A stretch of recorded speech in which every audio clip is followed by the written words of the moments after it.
The 5,000 meters is one of the most underrated Olympic events out there, because whilst traditionally faster races have been seen as more exciting and therefore gotten more attention, the 5,000 meters is probably one of the most stacked finals I have ever seen.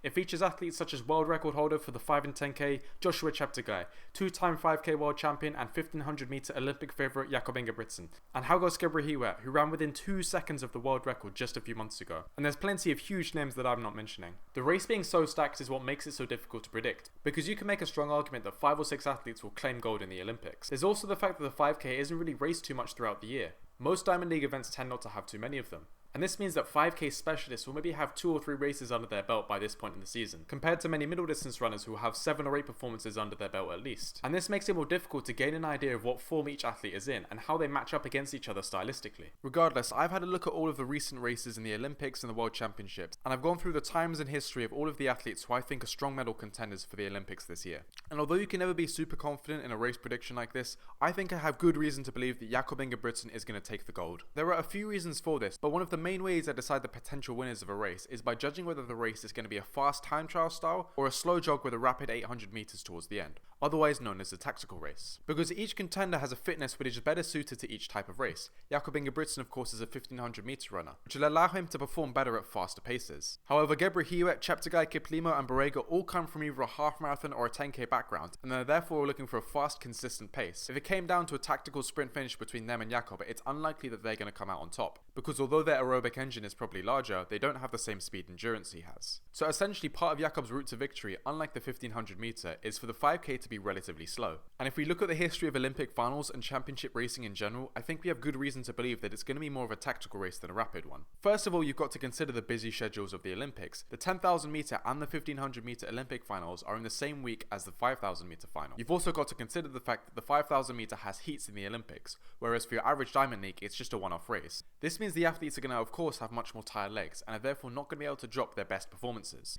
Then you've got to consider other factors like the Paris weather. Paris is about to go through a mini heatwave hitting 30 to 35 degrees of weather. Although I can't guarantee that it's going to be the same in 2 weeks, if you do see weather that exceeds 20 degrees, it's going to start affecting the athlete's performance and they're not going to be able to run fast times. Then you've just got to consider the psychological effect of the Olympics. If you take out the race fast, then you're leaving yourself to be shot down. You're also pacing everyone else, allowing them to conserve energy and potentially outkick you in the final 400.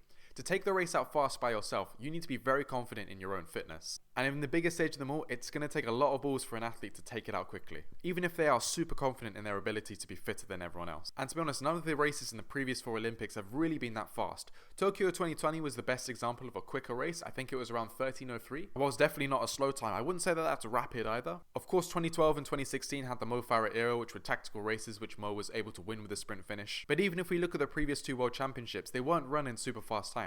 Granted, they weren't slow, but they definitely weren't the 12:40 and 12:50 paces that we've been seeing in the recent Diamond Leagues. And to be honest, I see the pace of the race being roughly the same as it has been for the Tokyo 2020 Olympics. Because Cheptegei, Gebrhiwet, Barega, they're not stupid. They understand that Ingebrigtsen is going to have a strong kick as a 1500 meter runner. And whilst Ingebrigtsen is definitely very fit, their best bet to beat him is by increasing the pace and relying on that aerobic engine. But I think the circumstances of the Paris Olympics are going to stop them from really being able to put the heart on Ingebrigtsen. Because although he is a decent kicker for a 5000 meter runner, he's also got a very good engine. He has a personal best of 12 minutes 48, which is very outdated. I don't believe he's actually run a 5000 meter this year. And of course, the last 2 5000 meter world championships, he won in good fashion. So essentially, I'm relatively confident that Jakob is going to win because I think that the race is going to play into his hands. It's not going to be fast enough to remove the sting from the kick that Jakob will have, but it's not going to be so slow that it puts it down to a simple 400 meter race, which would make the medal contention a lot more volatile and competitive because anyone could really take the race. Another thing we need to consider is that Jakob has been in excellent form in the past few months. His recovery from his injury in the winter has been pretty miraculous, and he recently broke his PB in the Monaco Diamond League, running a 3:26.73. So it's very possible that that 5k PB is a little bit outdated, and Jakob could run something closer to 12:45 or even 12:40 if he's really feeling it. Because of the reasons I've mentioned, I don't think we're going to see a super fast 12:40 race, especially because Jakob's race tactics as a 5000 meter runner aren't the same as his as a 1500 meter runner. In the 1500 meter, he likes to front run, pace everyone and wind up that pace slowly, and basically just outwork all of his competitors. But in the 5000 meters, he tends to stay in the middle or even the back of the pack, and then start to make his move in the last sort of mile of the race. Of course, while I am fairly confident that we're going to see Jakob get the gold, it's not guaranteed, especially when you look at the strength of his other contenders. Salomon Barega and Hagos Gebrhiwet have a strong chance of medaling and potentially even claiming gold. Gebrhiwet is a veteran of championship racing, even racing the 2012 Olympics. Of course, he's recently seen a huge surge of form and entered a new prime when he ran within 2 seconds of the world record in the Oslo Diamond League last May. And in the 4 5k races he's had this year, he's not put a foot wrong, coming first in every single one. The only hiccup he's had recently is the Ethiopian 10k champs. But if the 10k isn't really his event, then it's nothing particularly to worry about.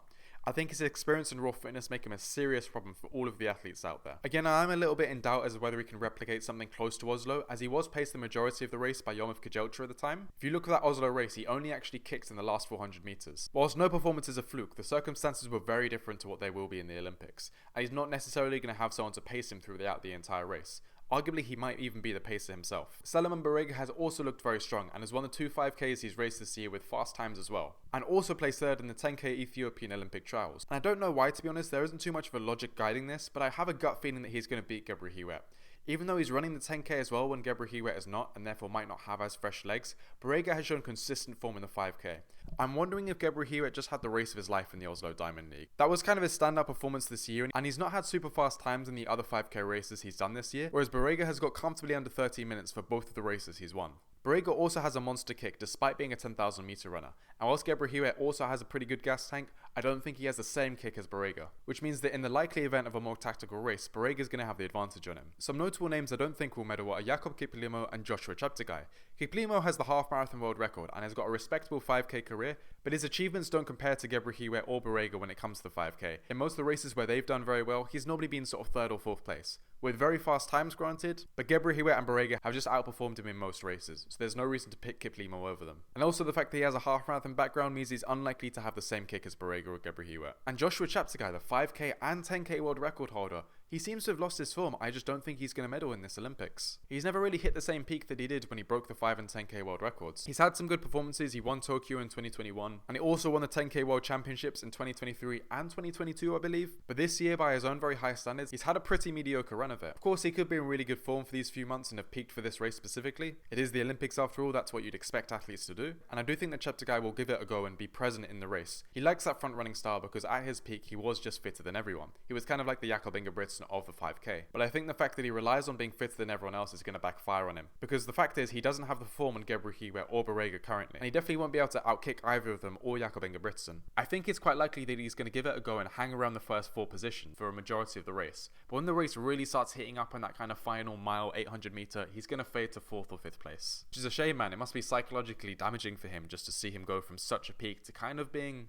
not a footnote exactly, but just not hitting the same form he was at. But that's racing these days. No one cares unless you're the fastest. So to summarize all of this, I think Jakob Ingebrigtsen will win gold, Salomon Barega will win the silver, and Gebrhiwet will win bronze, with Jakob Ingebrigtsen and Joshua Cheptegei being present but kind of fading towards the end. If you want to hear my prediction on the men's 1500 meter final featuring the showdown between Jakob Ingebrigtsen and Joshua, then click here. Thank you very much for watching the video, and I'll see you in the next one. Happy training.